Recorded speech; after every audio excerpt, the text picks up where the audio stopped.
अब जनता दल के कार्यकर्ताओं का उत्साह है कि एक रीजनल पार्टी के नेता को प्रधानमंत्री के तौर पे देखना चाहते हैं, उनका उत्साह है और उत्साह को बधाई भी है। लेकिन देश बिहार नहीं चलाता। बिहार एक हिस्सा है भारत का, जहाँ 8-8.5% लोकसभा की हमारी सीटें हैं। हम लोग 8.5% लोग नहीं तय करेंगे कि देश में कौन प्रधानमंत्री होगा। उनको सीधे सरकार पर आरोप लगाना चाहिए, संजीव जी को। ये अधिकारी इसमें कहाँ से आ जाते हैं? ये कोई अधिकारियों का मामला है क्या? अगर अधिकारी का मामला है तो उनकी नियुक्ति, उनका ट्रांसफ़र, उनका प्रमोशन कौन देखता है? मुख्यमंत्री जी देखते हैं। तो उनको सीधे सीधे आरोप मुख्यमंत्री पे लगाना चाहिए। ये दूसरे तीसरे पर क्यों लगा रहे हैं? नमस्कार, आप देख रहे हैं न्यूज़ पोस्ट नेशन में आपके साथ तबजेद सिंह। 12 जून को विपक्षी एकजुटता की बैठक होने वाली थी, लेकिन वो टल गया। लेकिन अब सवाल उठ रहा है कि कांग्रेस जो सोच रही है कि कहीं नीतीश कुमार फिर से पलटी ना मार दें। जिस तरह से एक बात सवाल उठने लगा है कि मुख्यमंत्री नीतीश कुमार को मेजोरिटी मिलता है तो कभी वो आरजेडी के पास आ जाते हैं तो कभी बीजेपी के पास चल जाते हैं, तो इसलिए ये विपक्षी एकजुटता टाला गया। इसी पे बात करने के लिए हमारे साथ हैं बिहार सरकार के पूर्व कृषि मंत्री सुधाकर सिंह जी। सर, जो विपक्षी एकजुटता बैठक हुआ है वो उसे टाल दिया गया। अब सवाल खड़ा हो रहा है कि कहीं ना कहीं ये विपक्षी एकजुटता इसलिए टाला गया है कि नीतीश कुमार फिर से क्यों कहीं ना पाला बदल दें। देखिए, आप जिस लाइन को बोल रहे हैं वो आपका लाइन है, कांग्रेस का लाइन नहीं है। कांग्रेस ने ऐसा कहीं नहीं बोला है। लेकिन सवाल जिस तरह से उठ रहा है ना सर, क्योंकि जिस तरह से नीतीश कुमार का देखा जाता है कि जहां उन्हें फ़ायदा होता है उधर चले जाते हैं। ये सवाल कौन उठा रहा है? कांग्रेस ने तो इस तरह का सवाल उठाया नहीं है, ना ही राष्ट्रीय जनता दल ने सवाल उठाया है। ये आपका सवाल है, कहिए कि मीडिया का ये सवाल है। जिस सवाल को आप कांग्रेस के मत्थे मढ़ रहे हैं उस तरह से नहीं करिए। आप सीधे सीधे सवाल करिए कि मीडिया के लोगों का कहना ये है, तो मैं उस पर जवाब ठीक से देता। लेकिन जो चीज़ कांग्रेस ने नहीं कहा, जो राष्ट्रीय जनता दल ने नहीं कहा, तो सवाल ही बेमानी हो जाता है। लेकिन जिस तरह से विपक्षी एकजुटता बैठक होने वाली वो टाल दिया गया, तो क्या वजह होगा कि टाला गया? देखिए, वजह को लेकर के बड़ी साफ धारणा है कि कांग्रेस के नेतृत्व के बिना कोई बैठक का औचित्य नहीं है विपक्षी एकता का, और कांग्रेस के सहमति से समय और स्थान तय किया जाएगा भविष्य में, उस हिसाब से होगा। यही मसला है, बाकी ऐसा कुछ नहीं है। प्रयास अगर कोई कर रहा है कि विपक्षी एकता होना चाहिए तो उसके लिए स्वागत है। लेकिन 12 जून को विपक्षी एकजुटता बैठक होने वाला था, जिसको जो राहुल गांधी हैं वो विदेश यात्रा पर चले गए। अब मल्लिकार्जुन खड़गे कहीं व्यस्तता लगे, तो लेकिन सहमति के पर ही डेट रखा गया था, इसे टाला क्यों गया? देखिए, टाला गया तो अच्छी बात है।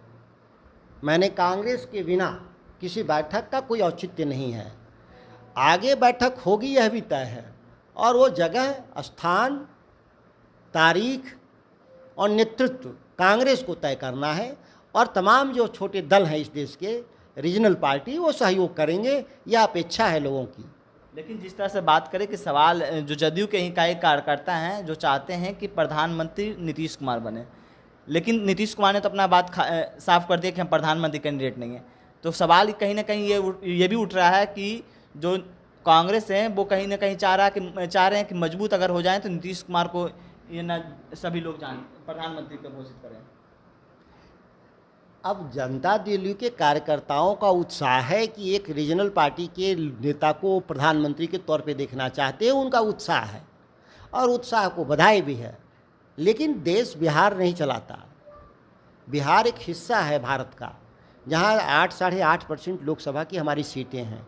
हम लोग 8.5% लोग नहीं तय करेंगे कि देश में कौन प्रधानमंत्री होगा। हमको खड़ा होना होगा देश के साथ, देश के नेतृत्व करने वाले जो दल हैं उनके साथ खड़ा होकर निर्णय लेना होगा कि हम किसके साथ जाना चाहते हैं। तो क्या लगता है विपक्षी जो एकजुटता पर नीतीश कुमार लगे हुए थे वो सक्सेसफुल हो पाएगा? आप सवाल ही नहीं, जो सवाल आपका है वो बेमानी सवाल है।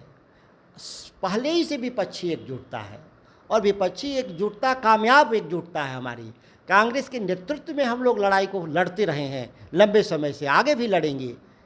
अब देश की जनता को तय करना है कि मेरे गठबंधन को आगे बढ़ाती है कि एनडीए को आगे बढ़ाती है, वो देश की जनता को तय करना है। लेकिन जिस तरह से सवाल ये इसलिए ऐसा उठ रहा है कि ममता बनर्जी हैं जो गैर भाजपा भी चाहते हैं, गैर कांग्रेसी भी चाहते हैं, लेकिन अब कांग्रेस के साथ ममता बनर्जी भी जुट रहे हैं, केसीआर भी जुट रहे हैं। तो क्या लगता है विपक्ष एकजुट हो पाएगा? पहले ही एकजुट है विपक्ष।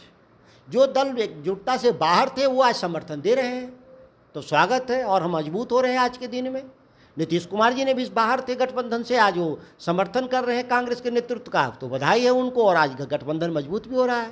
सर एक सवाल लेंगे, जिस तरह से बीते दिन जो खगड़िया में अगवानी पुल ध्वस्त हुआ है उसके बाद राजनीतिक भी काफ़ी होने लगे, सवाल लगातार भारतीय जनता पार्टी भी खड़े कर रहे हैं और बीजेपी जदयू का ही एक विधायक हैं वो सवाल खड़े कर रहे हैं, कह रहे हैं कि जो पथ निर्माण विभाग के सचिव हैं उन पर जांच करवाना चाहिए। ये बात आपने ठीक कहा कि बिहार में राजनीति हो रही है और बिहार राजनीति के सिवा कुछ नहीं करता। बिहार के तमाम दल कंस्ट्रक्टिव काम, रचनात्मक काम कम करते हैं और राजनीति ज़्यादा करते हैं। यह राजनीति तो ही है कि जो भारतीय जनता पार्टी आरोप लगा रही है यह पुल में गड़बड़ी का, उस पुल का डीपीआर उसी के राज में बना, टेंडर उसी के राज में हुआ, कॉन्ट्रैक्ट उसी के राज में शामिल हुआ, निर्माण उसी के राज में शुरू हुआ। अब सवाल पैदा होता है कि तो फिर गड़बड़ी कहाँ थी? भारतीय जनता पार्टी के नेतृत्व में सब कुछ हो रहा था और यहाँ तक कि पुल भी गिरा उन्हीं के नेतृत्व में, तो उनके नेतृत्व में पुल गिरा तो भी काम हो रहा था। आज भी काम दोबारा गिर गया तो निर्णय हुआ कि नहीं, तेजस्वी जी ने बहुत अच्छा निर्णय लिया कि उसी पैसे में से नया पुल बना के देना होगा उनको। लेकिन जदयू के भी विधायक सवाल उठा कर रहे हैं, कह रहे हैं कि जो पथ विभाग के सचिव हैं उनको पर जांच होना चाहिए। उनको सीधे सरकार पर आरोप लगाना चाहिए, संजीव जी को। ये अधिकारी इसमें कहाँ से आ जाते हैं? ये कोई अधिकारियों का मामला है क्या? अगर अधिकारी का मामला है तो उसको उनकी नियुक्ति, उनका ट्रांसफ़र, उनका प्रमोशन कौन देखता है? मुख्यमंत्री जी देखते हैं। तो उनको सीधे सीधे आरोप मुख्यमंत्री पे लगाना चाहिए, ये दूसरे तीसरे पर क्यों लगा रहे हैं? लेकिन भारतीय जनता पार्टी भी कह रही है कि जो नीतीश कुमार हैं वो सभी विभाग को वही देखते हैं, सभी मंत्रालय को वही देखते हैं, कोई भी मंत्री अपने विभाग को नहीं देखते, सभी विभाग नीतीश कुमार ही देखते हैं। देर आयत दुरुस्त आयत, जो मैंने कहा था इस्तीफा देते समय वही बात आज सब विपक्ष के लोग भी कर रहे हैं। तो यही तो आश्चर्य है कि भारतीय जनता पार्टी दो मुहापन की बात कर रही है। 18 साल तो उनके साथ सरकार चलाए ना नीतीश जी के साथ, जब उनमें यह गड़बड़ी थी, उनमें वो यह डिमेरिट है कि सरकार के सभी विभाग अपनी मुट्ठी में रखकर चलाते हैं, तो 18 साल वहाँ क्या कर रहे थे नीतीश कुमार के साथ? जाहिर है कि वहाँ पे वो डफली बजा रहे थे, लूट में शामिल थे। अगर नीतीश कुमार इनको आज गठबंधन से बाहर नहीं भगाया होता भारतीय जनता पार्टी को, तो अभी तक वहाँ हरि कीर्तन कर रहे होते नीतीश कुमार के साथ मिलके।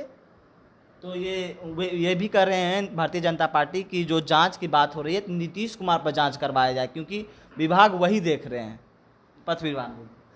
सवाल ये है कि जांच में तो भारतीय जनता पार्टी पर भी होगी ना,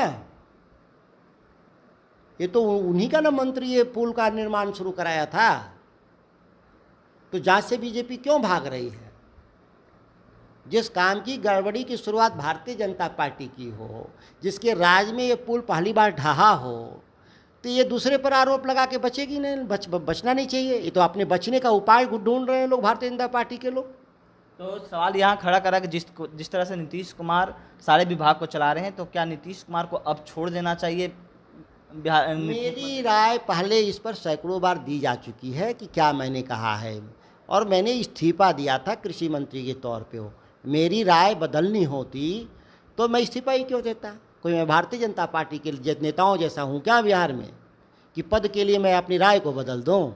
नहीं, कभी नहीं बदलेंगे राय। जो राय मेरी पहले थी वो अब भी है, कल भी रहेगी राय मेरी। लेकिन आपने तो ये आरोप लगाया था कि विभाग के जितने भी अधिकारी हैं वो भ्रष्टाचारी हैं, अब हम भ्रष्टाचारी का सरदार हैं। तो जिस तरह से तो आप अधिकारी को बात बोल रहे थे कि भ्रष्टाचार है, लेकिन नीतीश मेरी बात तो सत्यापित हो गई ना। मैंने कहा था कि मेरे विभाग में सब चोर हैं और चूंकि विभाग का मैं ही मुखिया हूँ तो मैं सरदार हुआ उसका, और मैं ही एक नहीं सरदार हूँ, मेरे ऊपर भी कई सरदार हैं। यही तो मैं बयान दिया था ना। तो यही नहीं कि जो आपके ऊपर आपने बोला कि उनके ऊपर सरदार हैं, आपके ऊपर भी, तो कहीं ना कहीं मुख्यमंत्री नीतीश कुमार पर ये बिहार की जनता जानती है कि कौन कौन सरदार लोग हैं। चलिए, ये थे हमारे साथ बिहार सरकार के पूर्व कृषि मंत्री सुधाकर सिंह। इन्होंने तमाम सवालों का जवाब दिया। इस तमाम खबरों को बने रहे न्यूज़ 4 नेशन के साथ। नमस्कार।